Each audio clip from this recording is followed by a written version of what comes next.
ஆயுத திரிசூல உறவன் வந்தியத்தேவனுடைய மகனா நம்மளுடைய கதையில பயணிக்கிறார். வந்தியத்தேவன் சொன்ன உடனே இது சோழ தேசத்தின் கதை நினைச்சுக்காருங்க. ஆனா இது சேரருடைய வரலாறு. பல வருடங்களா, ஏன் ஒரு சில நூற்றாண்டுகளாவே நம்ம கிட்ட ஒரு பொய்யான ஒரு விடயத்தை சொல்லி நம்மளை நம்ப வச்சுட்டாங்க. ஆனா அது ஏன் இப்படி இருக்கக்கூடாது அப்படின்னு சொல்லி ஒரு தேடலுக்கான முடிவு தான் இந்த கதை.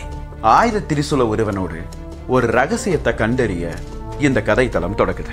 இந்த ரகசியத்தை கண்டறிய பல இடையூறுகளும் இருக்கு. அந்த இடையூறுகளை ஆயுதன் எப்படியெல்லாம் கடந்து செல்றான், அதுல அவனுக்கு சுவாரஸ்யமான விடயங்களும் நடக்குது, ஒரு அழகான நட்பும் கிடைக்குது. கூடவே அவனை சுத்தி துரோகிகளும் வராங்க. இப்படிப்பட்ட ஒரு தருணத்துல ஆயுதன் தேடி போன விடயம் என்னாச்சு, இந்த உலகுக்கு அவன் எடுத்து சொன்னானாங்கிறது தான் இந்த கதை. இந்த கதையை கேளுங்க, ரசிங்க.